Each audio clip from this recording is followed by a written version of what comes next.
¿Cómo Hola estás? Mario, Shalom, ¿cómo estás? ¿Me Shalom, ¿cómo escuchas? estás? Muy bien, muy bien. ¿Cómo estás, Joel? ¿Cómo estás tú? ¿Estás en Israel ahora? Sí, estoy en Jerusalén, todo excelente. Bueno, muchas cosas de contar, pero mucha bendición también. No solamente que uno recibe, sino también que comparte. Y por Qué eso estamos bueno, acá. qué bueno. Bueno, de eso se trata el compartir. La propuesta que nosotros hemos tenido con estos diálogos es tratar de indagar en cuestiones profundas, no quedarnos en la superficie, en también cuestiones que afectan a todos hoy con los momentos que estamos viviendo a nivel mundial. Hay mucho vacío existencial en muchísima gente. eh, no hay, para muchos no hay un camino muy definido.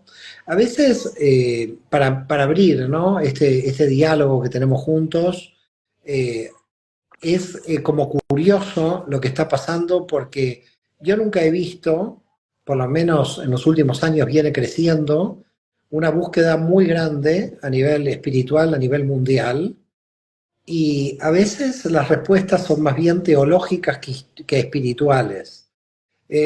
¿Cómo tú ves esta situación donde aspectos teológicos entran como en el mundo espiritual, ¿no? Porque hay mucha gente que, bueno, sigo la Torá, no sigo la Torá, tomo los alimentos prohibidos, la gran mayoría de todos nuestros alumnos a nivel mundial no son judíos, son de todo el mundo, también tenemos gente judía, pero es una minoría.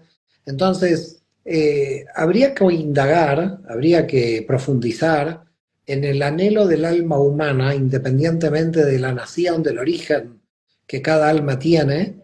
Había que profundizar en que quizás no se mezclen tanto las cuestiones teológicas, ¿no? Yo veo muchos debates en las redes si llegó o no el Mesías, qué hay que observar, si ponerse las filacterias o no ponerse las filacterias. Entonces, a veces se pierde como lo importante, ¿no? ¿Tú qué piensas de esto, Joel? Bueno, hay mucho ahí que podríamos comentar. Yo respondería a la pregunta que me haces con algo que me acaba de suceder justo antes de este encuentro. Yo acabo de finalizar una consulta personal con una persona que no es judía, que ve mis vídeos, pero cuando yo conversaba con ella me decía, yo estuve acompañándola a usted en todos estos días de Sukkot, de Rosh Hashanah, y todos los vídeos que yo iba haciendo, ella me cuenta que ella con sus niñitos en su casa, lo mejor que ellas podían, porque le salía de su corazón. Ellos hacían la manzana con la miel, tal, o sea, todos los detalles. Yo, esa persona, cuando ella me está contando esas cosas, mi corazón está alegre, mi corazón está rebosante. ¿Por qué? Porque eso es para mí un reflejo de la verdadera espiritualidad del pueblo de Israel. Dice claramente, está escrito en el profeta Isaías, Ishayahu, que dice, desde Sion saldrá la Torá y desde aquí, desde Jerusalén, saldrá luz para todas las naciones. Cuando esa señora me está contando eso, yo veo lo feliz que se siente, cuando yo veo que está su familia unida, cuando veo la alegría y la luz que ella transmite, para mí eso me llena el corazón de alegría porque sé que estoy compartiendo la luz de Israel para todo aquel que siente en su corazón y se refleje o conecte con esa espiritualidad que yo estoy compartiendo. Entonces, para mí una respuesta a lo que me estás preguntando. Yo, esa señora, ella vio mis vídeos, hizo lo que yo recomendé, su vida le va mejor. Entonces, ahí no entra teología, ahí no entra de que, por ejemplo, lo cual a veces me parece un absurdo, ¿no? A veces para entrar a cierto sistema hay requisitos, yo lo entiendo, pero nadie necesita permiso para creer en Dios, o en la espiritualidad, o en el infinito. Nadie necesita permiso, porque es que todos venimos de ese origen. Entonces, lo que el corazón le inspira a las personas con lo que están vibrando, yo solo lo aplaudo. Excelente. Entonces, ese Totalmente tipo de de cosas. acuerdo, totalmente de acuerdo, porque al final es la Torá del corazón, ¿no? Lo que dice el texto de Irmiau, lo que dice Jeremías. Cuando la Torá se haga carne en tu corazón, y cuando la Torá se le hace carne en el corazón al alma de una persona que está en Siberia o que está no sabemos dónde, eso muchas veces yo digo, la luz de la divinidad no se puede frenar, ¿no? Es decir, la luz de la divinidad es imposible de frenar, no se puede ir contra el designio de un alma que siente esa luz en su interior, ¿no? Entonces creo que por ahí va la cosa, pero a veces sucede que entramos en colisión con ciertas personas que me parece que, bueno, también cumplen su función dentro Sí, de este mundo, pero que como ponen cortapisas, yo no hablo solamente dentro del mundo judío, hablo del Islam, hablo del cristianismo, hablo de las estructuras religiosas en general, donde parece que hay que pagar un peaje para llegar a la divinidad, cuando la Kabbalah dice claramente que toda persona, Taná de Rabbi Eliyahu, dice claramente que todo judío, gentil, hombre, mujer, esclavo y libre, todos pueden ser merecedores del Ruach HaKodesh, del Espíritu Santo. Tú recuerdas bien sí, esa frase, perfectamente. ¿no? Taná de Rabbi Eliyahu, creo que es 3, si no me equivoco la fuente. Entonces está diciendo como el gentil justo puede superar al sumo sacerdote. ¿Esto qué quiere decir? Quiere decir que hay que empezar de que todas las almas que sienten la luz, no se le puede poner cortapisas a esta luz, no se le puede poner barreras a la gente, porque estaríamos luchando contra la divinidad. Sí, ese pasaje que menciona, sí, en las palabras del profeta Elías, lo trae el Reshi Jochma con Rabbi Eliyahu de Vidas, discípulo de Rabbi Moshe Cordovero, lo trae Rabbi Jaim Vital en su obra Sharei Kedushá y en otros escritos, que claramente muestra, dice, yo pongo bajo juramento el cielo y la tierra, que en toda nación, judío o gentil, hombre o mujer, libre o esclavo, si es una persona que se conduce con rectitud, también es digno de recibir y recibe el Ruach HaKodesh o el espíritu de santidad. Y esto es, como bien decía, es una muestra de que no se trata más bien de quiénes somos, cuánto nos refinamos como personas, cuánto trabajamos nuestra alma, nuestra neshama. Eso es lo que va a determinar la conexión que tenemos con Dios, con la divinidad, con el Ein Sof. No es un sistema, no es una estructura, no es una religión, sino es nosotros mismos los que tenemos la capacidad. Somos nosotros mismos los que nos abrimos o nos cerramos Así la puerta. Somos es. nosotros mismos los que revelamos velos o nos ponemos velos o bloqueos. Ahora, la cuestión religiosa, eso es aparte. Ya eso, por ejemplo, en el caso nuestro del judaísmo y tal, bueno, eso es porque uno es judío y tal, ya eso es una identidad nacional, ya eso es un aspecto cultural. Pero en tema puramente espiritual, toda persona tiene acceso, ya lo dice acá, al Ruach HaKodesh, a la conexión con la divinidad, a elevar su Neshama a un grado de pureza lo más elevado posible, todos, porque trae esto también el Ramjal, Rabbi Moshe Chaim Luzzatto, en su obra Da'at Bunot, dice que todos nosotros, los seres humanos, no judíos, toda la creación, somos co-creadores con la divinidad y vamos a llegar a ese punto de alcanzar ese estado divino, todos los seres humanos. El tikkun es de todos, no de una sola persona o de un solo pueblo, de toda la humanidad. Bueno, también lo repite el profeta Malaquías, ¿no? Malaquías dice, ¿acaso es Dios solamente de los judíos? ¿No es acaso el Dios de todos? ¿No? Al final de profetas. Yo creo que los profetas universalizaron claramente esto. Ahora, la cuestión es, también muchas veces yo analizo la realidad y digo, ¿cuánta pérdida de energía hay en debates estériles? ¿No? Porque el debate en aras del cielo, si yo tengo que debatir contigo, estoy feliz porque sé que será en aras del cielo, pero a veces los seres humanos, por temas egoicos, de defensa de verdades supuestamente lingüísticas, históricas, entramos en debates que no construyen, sino como que tienen como el objetivo de intentar destruir al otro. Por eso a veces, si bien en la tradición judía el debate es muy bueno y considero que es importante, hay que tener cuidado de que los debates no se vuelvan egoicos, en el sentido de defender una verdad de trinchera contra el otro, ¿no? Es decir, yo soy el poseedor de la verdad porque tengo las pruebas y tú eres el poseedor de la mentira porque no tienes las pruebas suficientes. Y en esto es donde tanto la ideología y la teología nos han hecho tanto daño, porque el daño está en este deseo de monopolio de la verdad, como si fuéramos que somos el Ein Sof mismo y que todos los demás se van al infierno, ¿no? Es algo como curioso, ¿no? Todos los sistemas teológicos, si no cumples o no crees en una creencia, es la antesala del infierno o el infierno mismo. Por eso yo estoy viendo una espiritualidad como muy amplia a través de la Kabbalah, no solamente inclusiva de mujeres, de gentiles, de todos, ya desde hace muchos años, sino también de una profundidad que no pierde energías en otro lado, es decir, no perder energías en debates estériles, ¿no? Por ejemplo, tú ves en las redes, ¿no? Gente que dice, llegó el Mesías, no llegó el Mesías, mire, ¿usted le cambia la conducta a esto? Es decir, ¿usted es mejor persona si gana que llegó o no llegó el Mesías? Los que creen que llegó el Mesías, que estén tranquilos, y los que no creen que también estén tranquilos, pero que todos hagan tikkun olam. Entonces a veces tú te pones a mirar lo que pasa y dices, ¿por qué los seres humanos perdemos tantas energías inútiles en creencias que no llevan a ninguna parte? Porque en realidad la cuestión es cómo mi conducta cambia en la construcción del reino, de Malhut, del Tikkun Olam, ¿no? Sí, fíjate que yo grabé ayer un vídeo, precisamente, y lo titulé La violencia en las redes sociales, ¿no? Esa agresividad, esos debates, como bien mencionabas, que no llevan a ningún sitio.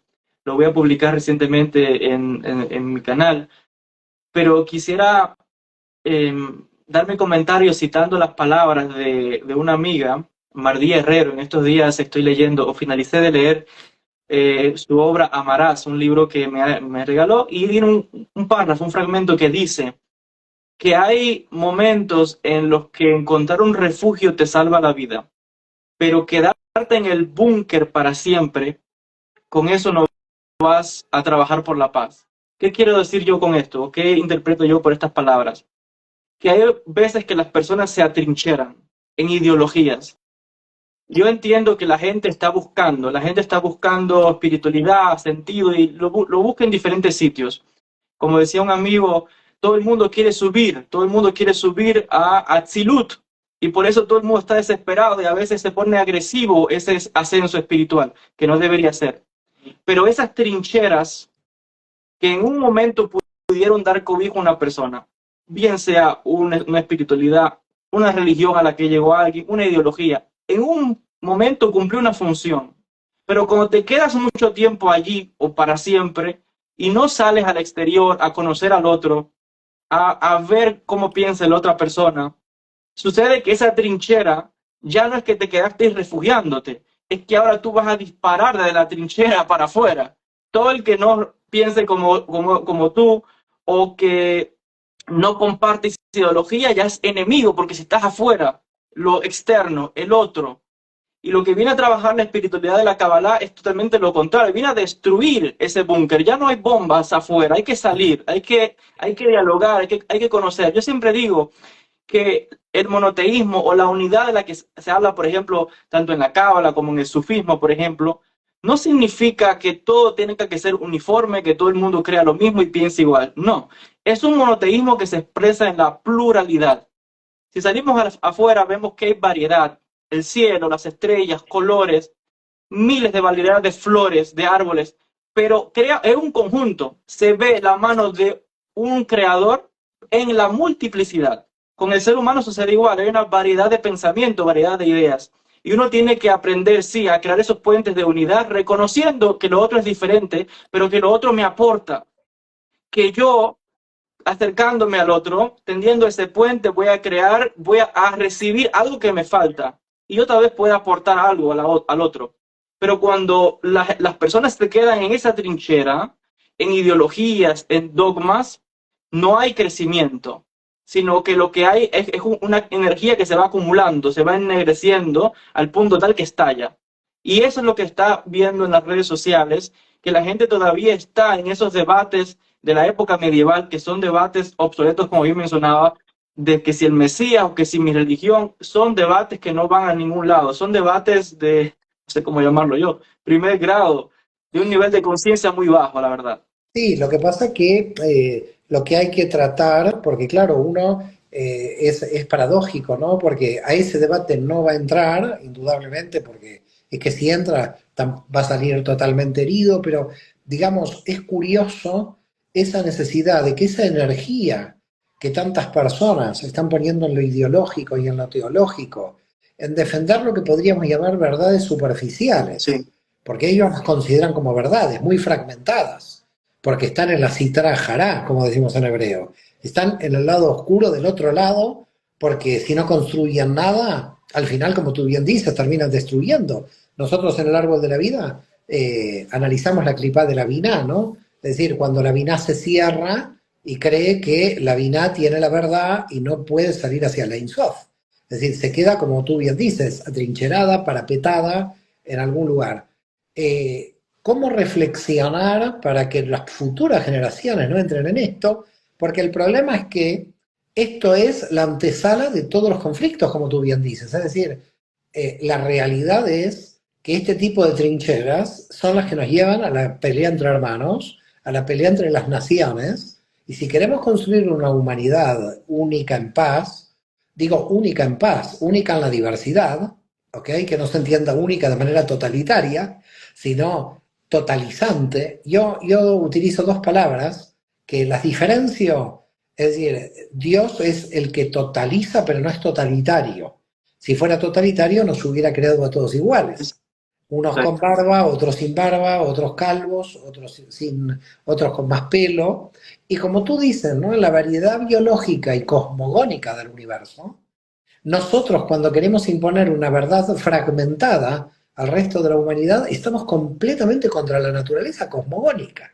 Es decir, es realmente de locos lo que a veces hace la raza humana, porque convencidos de una verdad es como atrapar a Dios en nuestra caja de cristal y decir, yo tengo la posesión de la tradición verdadera, ¿no? Cada vez que aparece la palabra verdad en algún ser humano, yo tiemblo. Porque la palabra verdad debería estar reservada absolutamente al Ein Sof. Nosotros tenemos fragmentos de verdad parciales desde nuestra perspectiva espaciotemporal. Cuando alguien dice, esta es la verdad, yo ya me encuentro en que es la antesala del conflicto. Nos encontramos ante la antesala. Yo creo que se está haciendo una labor muy grande en todo el mundo. Creo que la gente está despertando y el despertar de la gente se tiene que encauzar. También tenemos una gran responsabilidad, todos nosotros, los que estamos difundiendo la cábala a nivel mundial, en nosotros mismos no perdernos en el enfoque, porque esas trincheras a veces pueden hacer que muchos maestros se puedan perder. Es decir, así como sucedió con los cuatro sabios del Pardés, que muchos de los que nos están escuchando seguramente lo conocen, el equilibrio de quienes representan a un tipo, digamos, de energía espiritual en el mundo, nos impele a tener una gran responsabilidad. Porque al final, fíjate, muchas veces yo digo, no es solamente lo que se juega aquí como ticún personal, ¿no? Lo que se juega es que cualquier declaración que tú realices va a tener un impacto sobre aquellos que te están oyendo. Entonces aquí ya no hay, voy a hacer mi ticún personal y digo lo que pienso para mi alma. Porque lo que es para mi alma sirve para mi alma, que es mi camino. Pero yo no puedo trasladar lo que mi alma necesita a otra alma y decirle, mire, lo colonizo, usted tiene que seguir mi línea. No, no, no hay mi línea, ni tu línea, ni la línea de nadie.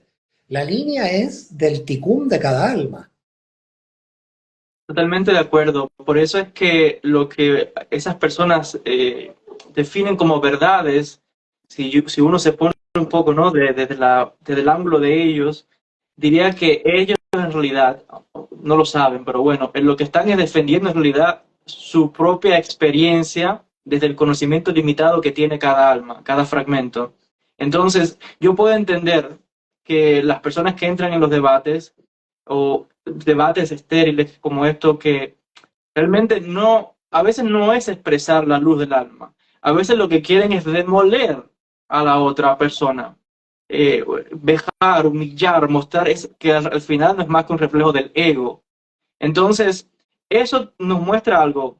Como bien decía, el trabajo grande que queda por hacer, no solamente en el mundo de la cábala, otras espiritualidades igual, pero también yo digo que cuando hay mucho debate, también podría ser un indicio de que algo está cocinándose, esperemos que sea bueno, ¿no?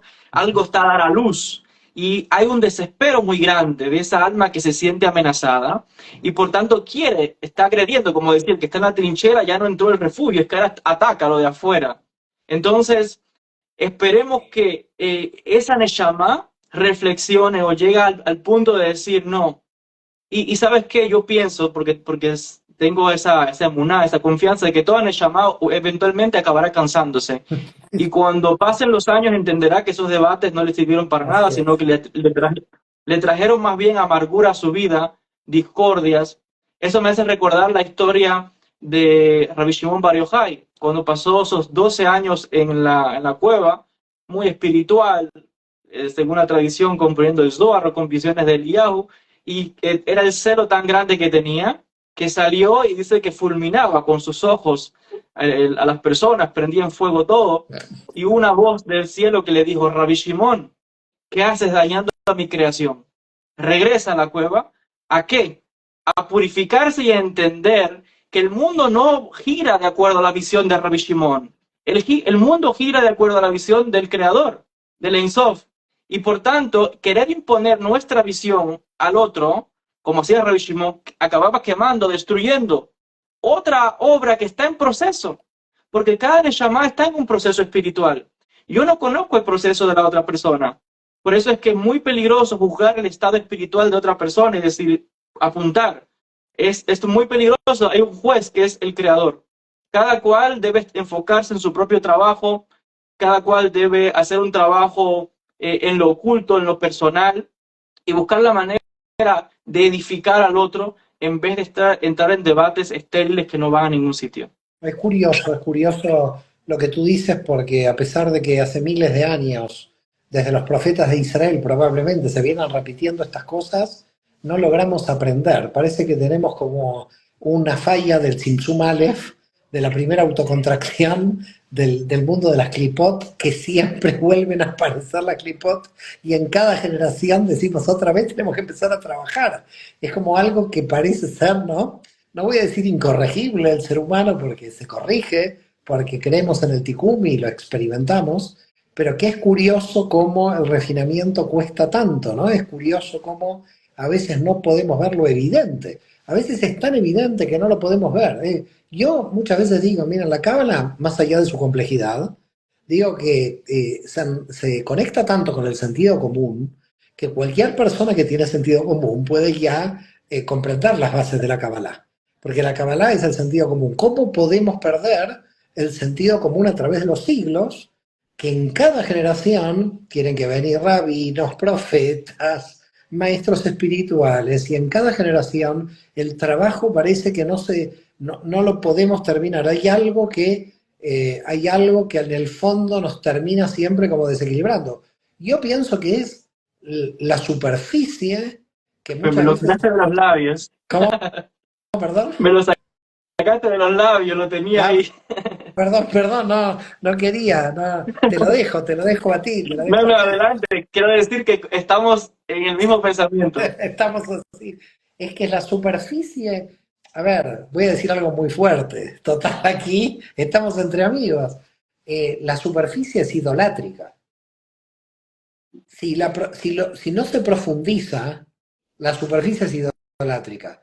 ¿Qué está pasando en las redes como representación de la sociedad? Es que hay mucha superficialidad. Entonces, claro, ves verborrea, porque alguien tiene que decir algo en las redes, pero cada vez vas viendo menos contenido, porque hay menos profundidad. Entonces, en lo profundo está la cuestión. ¿Qué nivel de profundidad podemos llegar a tener? Porque en el nivel de profundidad está lo secreto, está lo invisible, lo que nos conecta con la matriz está en la profundidad. La superficie, por supuesto, la superficie material desde el punto de vista de la Kabbalah, y creo que coincides conmigo, y si no coincides podemos debatir, pero en la superficialidad también es una herramienta, y muy importante, pero es una herramienta al servicio de profundizar. Por eso cuando alguien se queda en la superficie del auto, del dinero, de las cosas, sin entenderlas como instrumento al servicio de lo profundo, es donde empieza la idolatría. Es decir, porque la idolatría está ahí, está en todo momento, amenazante, como diciendo, tú crees en el objeto material y no entiendes su función de conexión con la matriz. Totalmente de acuerdo, porque lo superficial es lo que está visible y las personas tienden a pensar que lo que vemos con nuestros ojos o de alguna manera experimentamos con los sentidos es la realidad y no es así.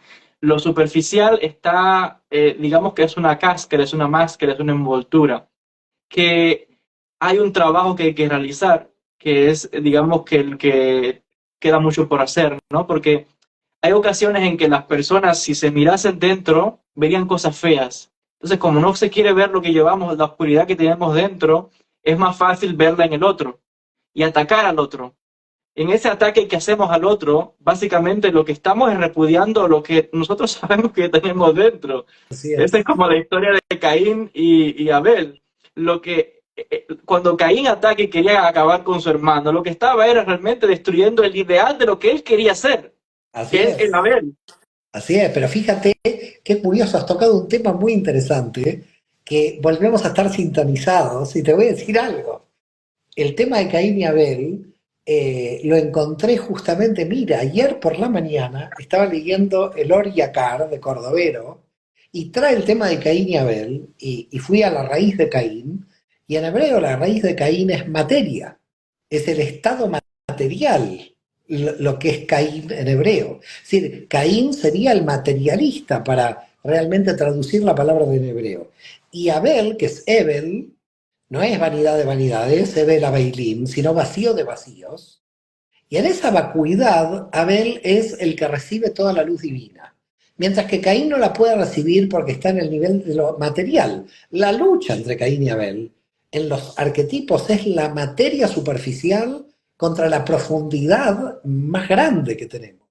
Por eso la materia tiene que matar a Abel. Ahora fíjate lo que dice Cordovero, que esto es una idea que la he aprendido hace un día, porque la estudié de Cordovero ayer a la mañana. Cordovero dice, pero el alma de Abel se reencarnó en Set, y el tercer hijo de Adán y Eva en el texto bíblico, que es el que tenemos en equilibrio, es Abel que vuelve otra vez a hacer el ticum que no pudo hacer, pero en el fondo es curioso porque aquí hay una lucha entre la superficie de la materia, que es Caín. Parece que Caín vence, porque lo va a matar Abel, pero dice Cordovero, cuidado, aquí hay un secreto, porque el alma de Abel vuelve en Set, no queda vencida la espiritualidad por la materia. La materia parece que vence, pero en el fondo nunca vence. En el fondo la materia nunca vence porque es instrumento al servicio de lo profundo. Bueno, podemos trasladar eso mismo ahora a lo cosmogónico. Si Caín es la materia y Abel la espiritualidad, digamos que hay una lucha entre la materia, entre la espiritualidad que quiere descender y la materia que quiere bloquear, porque sabe que si la luz entra, rompe la cáscara. Y hay veces, ojo con esto, hay personas que en ocasiones se pueden negar a hacer su propio tikkun. Saben lo que tienen que hacer para cambiar, sin embargo no quieren, como dice el refrán, dar el brazo a torcer, porque es Así es, doloroso. así es. Entonces, digamos, hay una fuerza, una lucha ahí.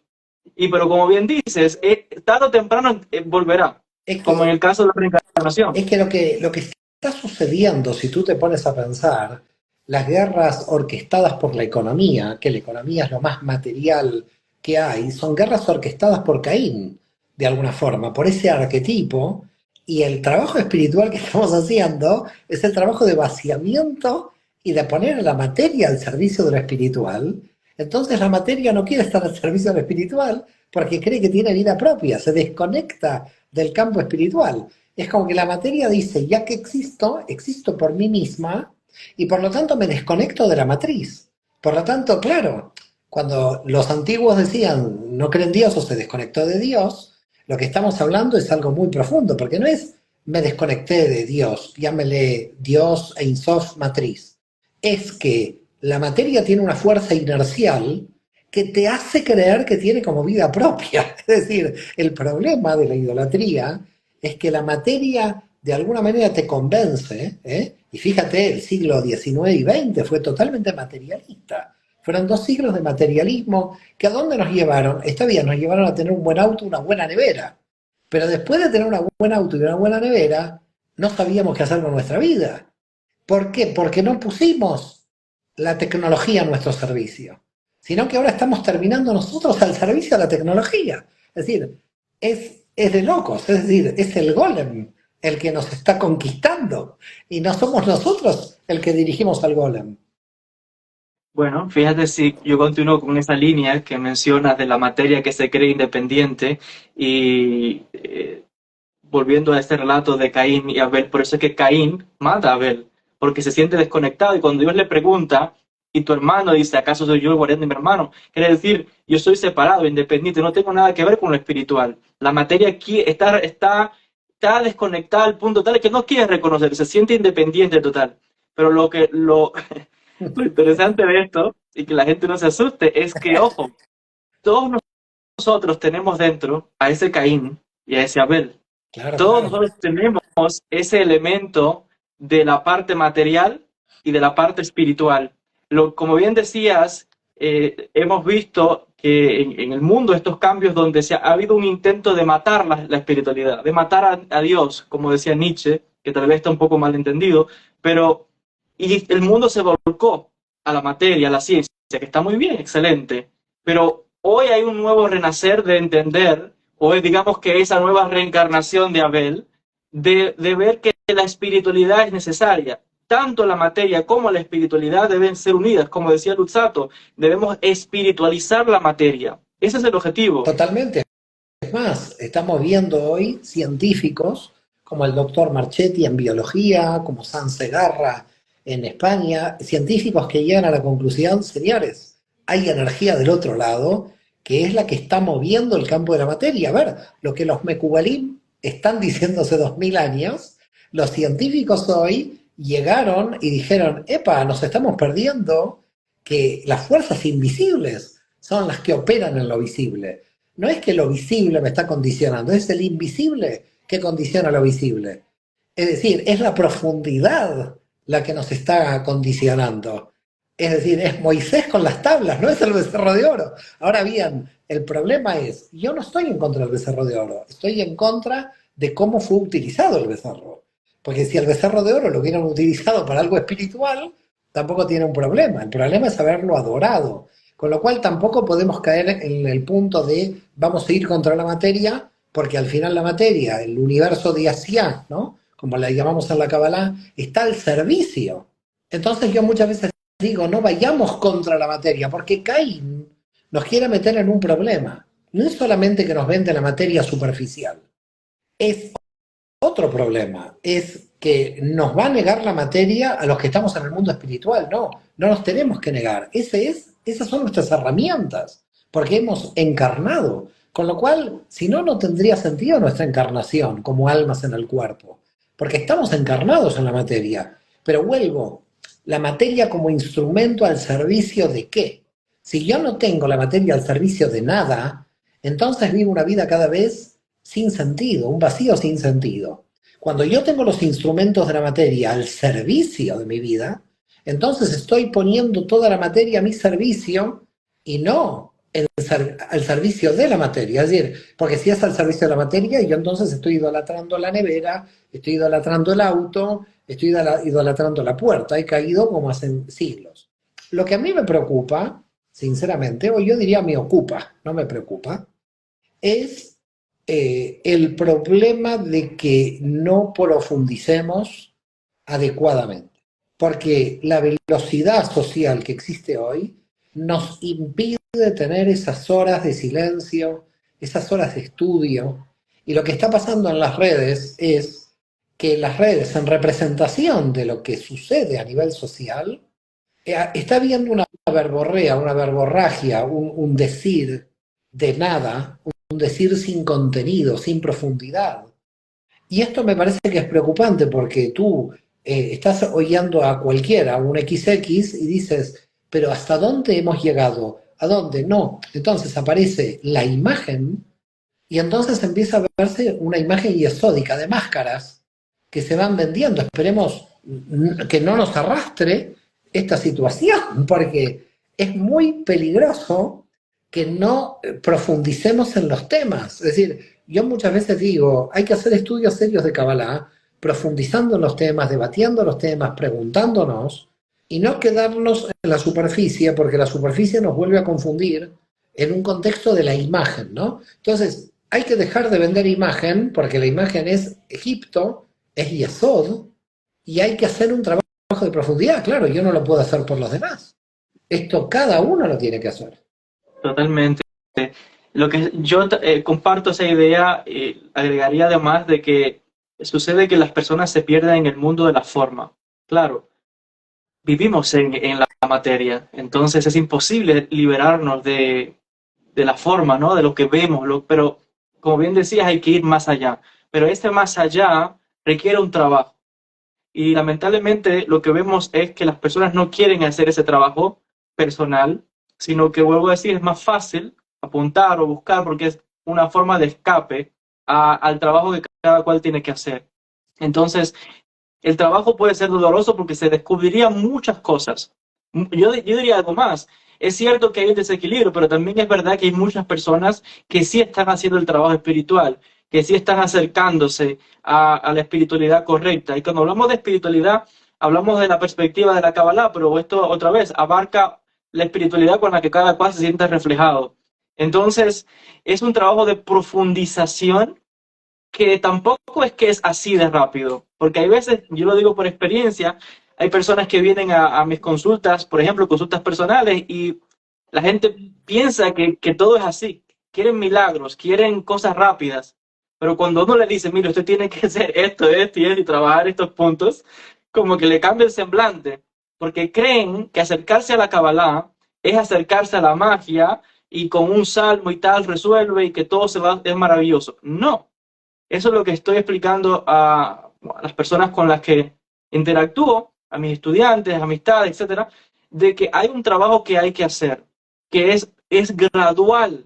Nada hace que se manifieste con inmediatez es duradero, sino que es superficial. Queremos ir más allá de la superficie, queremos romper esa cáscara, esa clipá, esa nuez para acceder al fruto, pero hay que tener las herramientas, hay que tener el tiempo, hay que tener el deseo, es un trabajo y eso hay que dejarlo claro a las personas también. Yo a veces a las personas que tienen esta inmediatez trato de comprenderlas, quizás con mucho gesed desde la misericordia, porque no solamente creo que sea un arrastre social esta inmediatez, sino un deseo muy grande de luz interior. Entonces, yo soy bastante comprensivo, pero tengo el mismo discurso que tú en el sentido de paciencia, de que no vayan a mucha velocidad porque la luz puede enceguecer y sobre todo porque no la van a integrar. Entonces, por una parte, la advertencia, usted a esta velocidad no va a integrar la luz,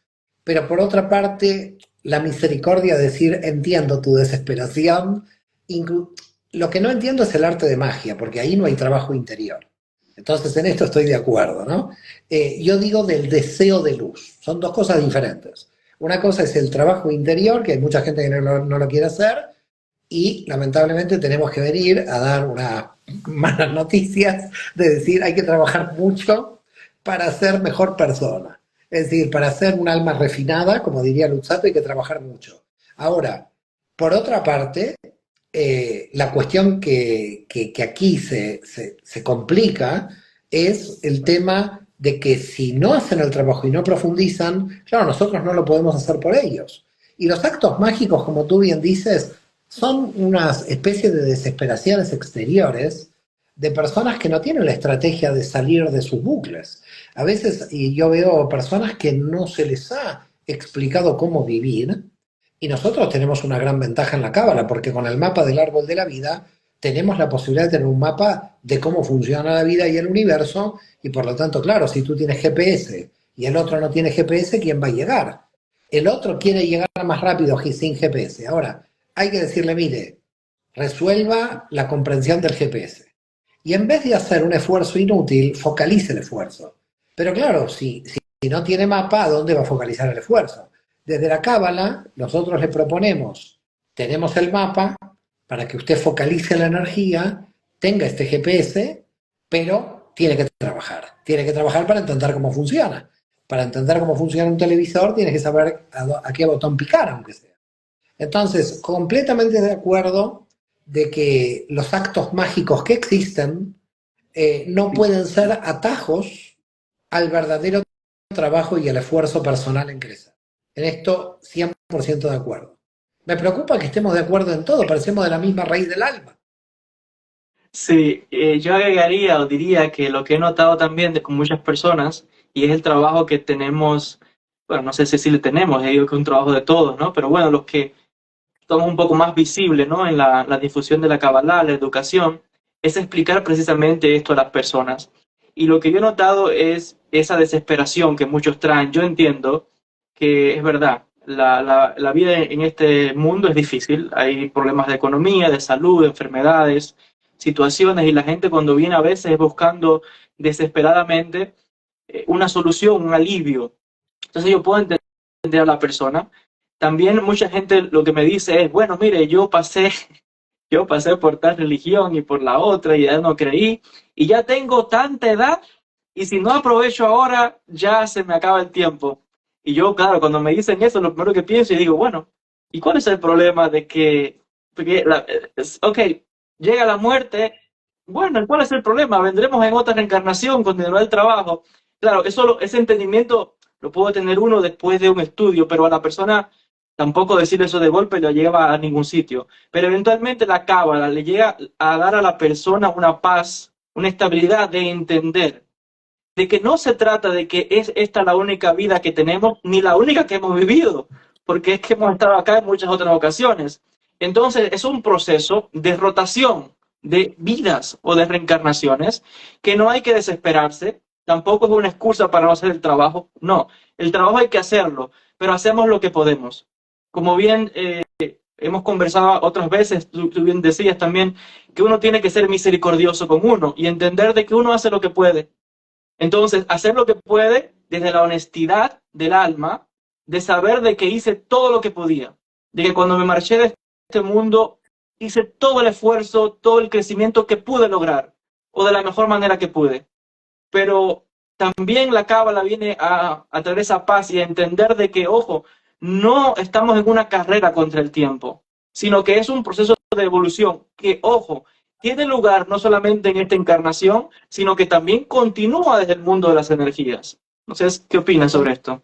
Totalmente, totalmente de acuerdo porque yo muchas veces digo aceptación sin resignación, aceptar la realidad sin resignarse a avanzar, aceptar cuáles son nuestros límites, pero al mismo tiempo, paradójicamente, no aceptarlos, no resignarse a encontrar otras fórmulas para seguir, ¿no? Jay Michelson, el rabino cabalista de New York, decía en uno de sus libros, en un libro muy interesante, de Todo es Dios, cuando en la mística hebrea dejamos de buscar, es que empezamos a buscar de otro modo, en el sentido de que siempre estamos buscando, inclusive cuando decimos dejamos de buscar. Y por eso lo que está sucediendo hoy es lo que yo a veces llamo el peligro unidimensional, es decir, solamente a través del estudio, solamente a través de la meditación o la nueva moda de canalizadores. Todo el mundo va canalizando información. A mí no me preocupa que todo el mundo canalice, me parece perfecto. La preocupación es luego qué hacemos con esto, con esta información, porque baja la información y la gente se confunde con tanta información que baja.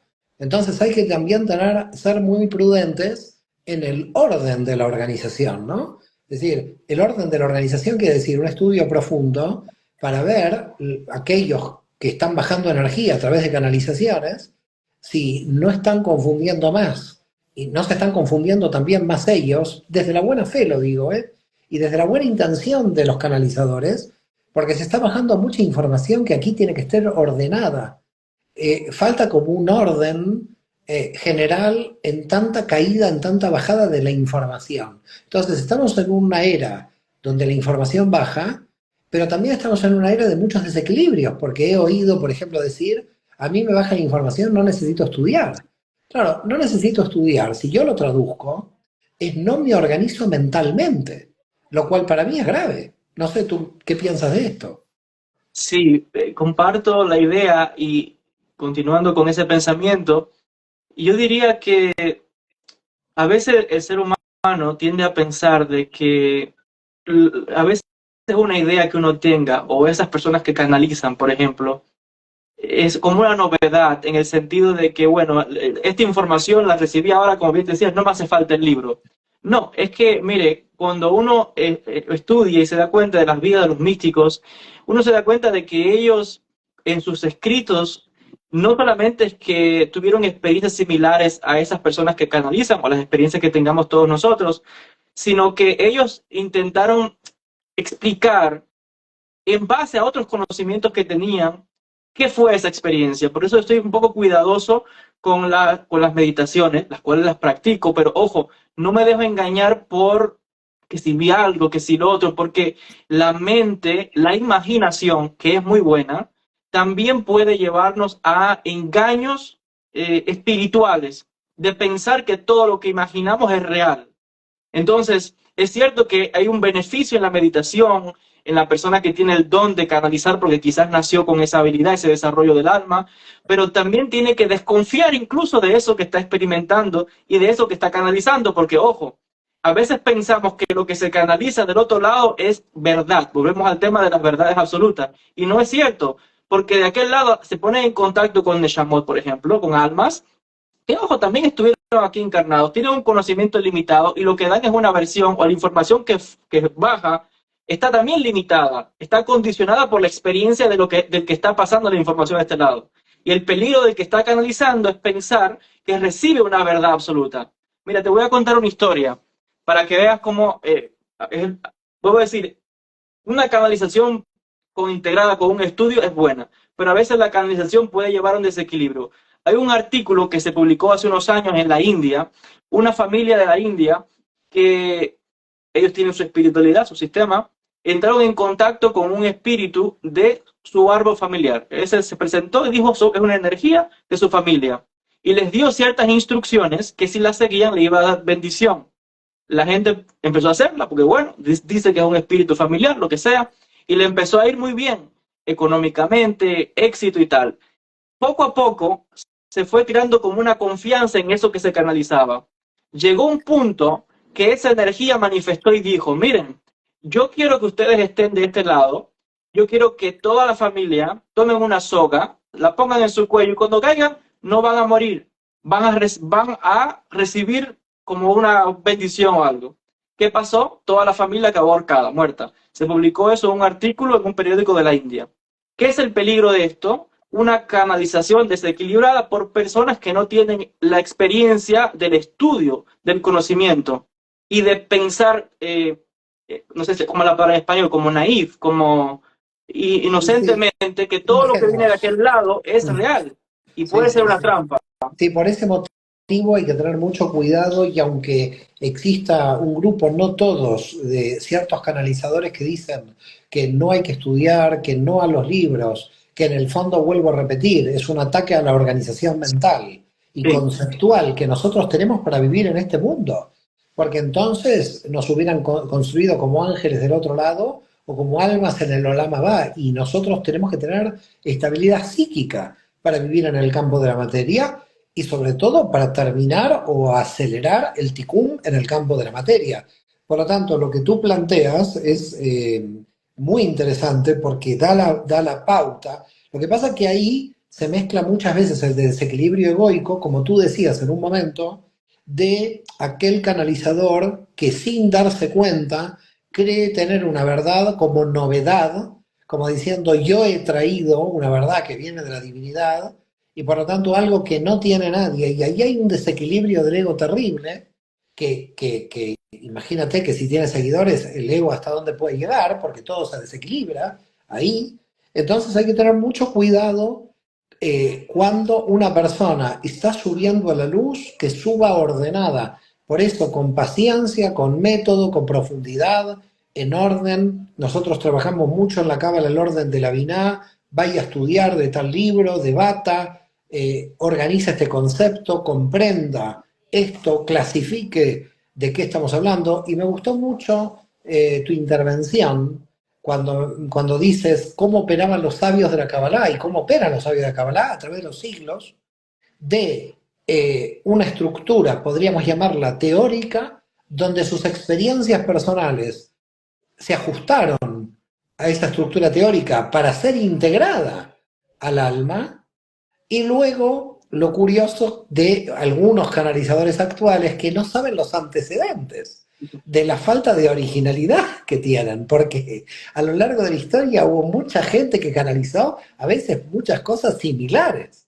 Entonces, por eso digo, a veces hay desequilibrios del ego de decir, he traído lo nuevo, ha llegado el reino, lo he traído yo.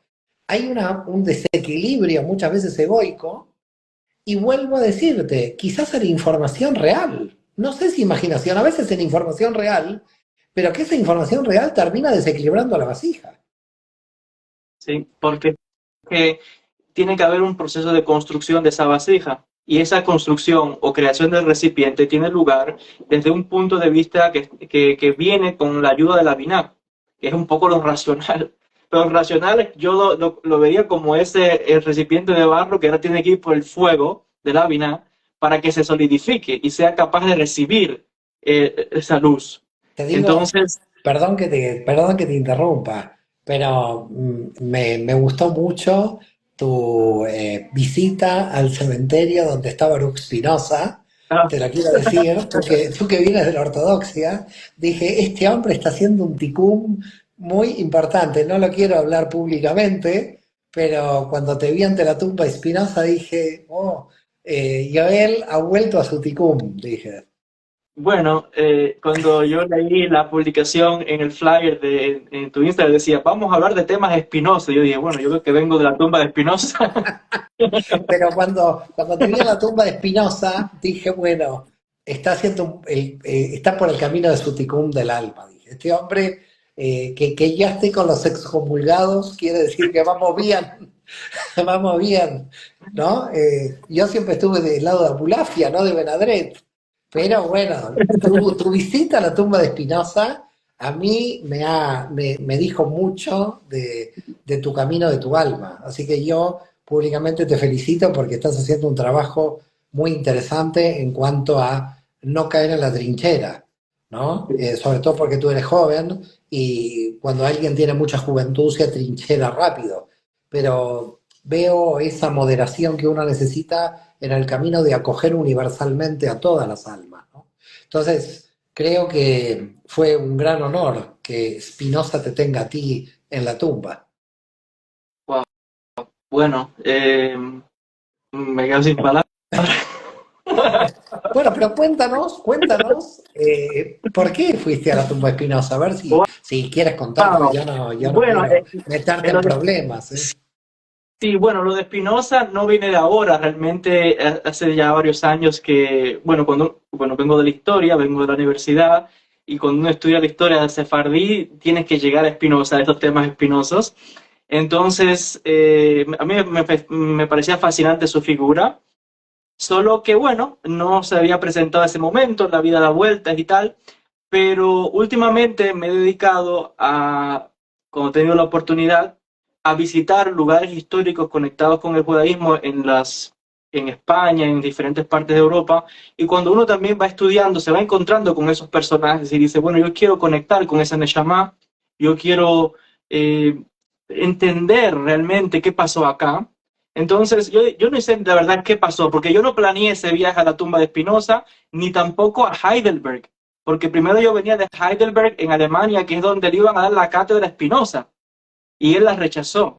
De Heidelberg entonces tomé y me fui en tren hasta Holanda, y digo, si estoy acá, yo tengo que ir a la tumba de Spinoza.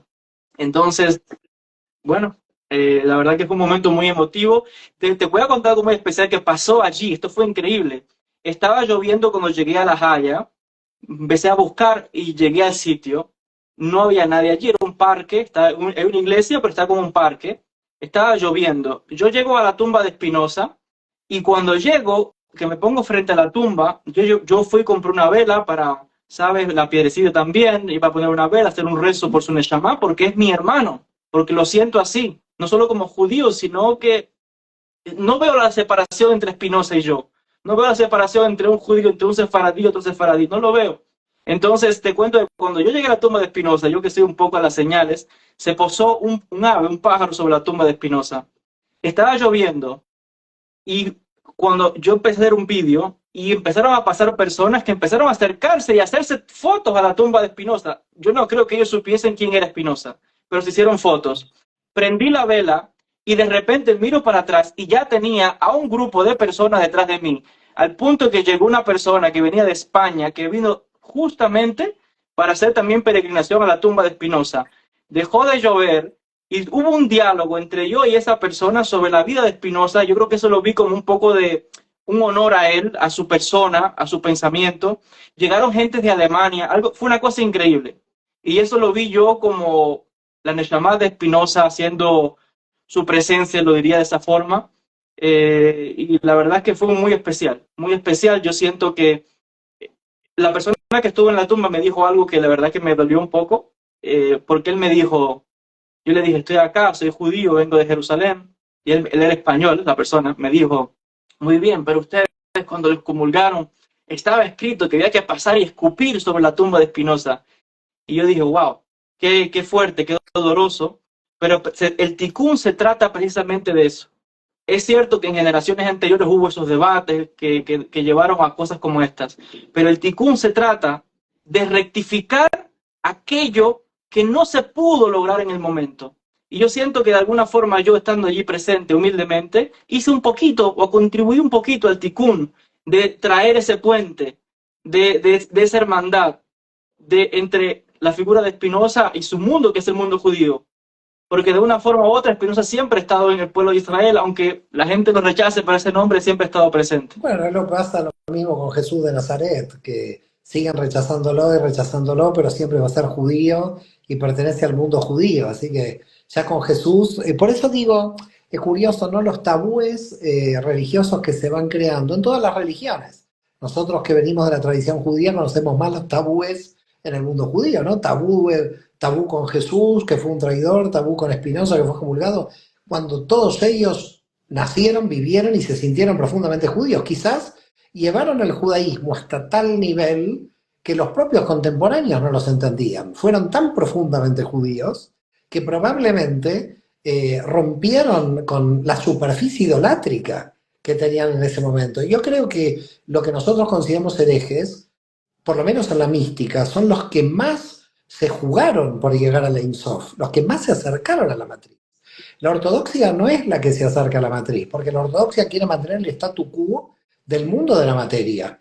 Los místicos más herejes son los que se juegan la vida por llegar a la matriz. Querido Joel, un abrazo enorme, ha pasado una hora, yo contigo podría estar 24 horas. Esperemos, si Dios quiere, muchos años de vida para que nos sigas iluminando a todos, que tengamos todos nuestro camino al Tikkun, que podamos trabajar todos en paz, que haya paz en el mundo, que es lo principal. Y no sé si quieres decir unas palabras antes de cerrar este hermoso encuentro. Sí, bueno, darte las gracias por este encuentro. Yo también me he sentido muy a gusto, muy contento, muy natural todo. Y Besat Hashem, que tengamos oportunidades también de continuar con estos diálogos, que sean diálogos para esto, para traer luz, para desde lo más honesto del alma que uno pueda hacer, pueda de una forma, no sé cómo decirle, no voy a decir educar, porque no se trata de eso. Uno se tiene que mirar primero a uno mismo, pero yo creo que estos diálogos pueden ser muy constructivos y que muchas personas están ahí, que están apreciando este encuentro que hemos tenido. Así que, Besat Hashem, que haya bendición en más diálogos y encuentros como estos para tener mucha más luz, mucha más conexión, muchos más puentes de amor, de unidad, de entendimiento. Amén, amén. Un abrazo enorme, te quiero mucho, querido hermano y amigo. Un abrazo a todos los que han participado, shalom a todos, y seguiremos tratando de reunirnos y dialogar, porque en el diálogo nos unimos y cuando no hay diálogo, lamentablemente nos vamos separando sin darnos cuenta. Es importante que todos dialoguemos con todos, que todos estemos abiertos con nuestras diferencias, seguramente, pero para que no existan más excomuniones ni la Inquisición ni todo lo que la humanidad ha sufrido. Shalom a todos, bendiciones, gracias Joel, shalom. Amén. Shalom.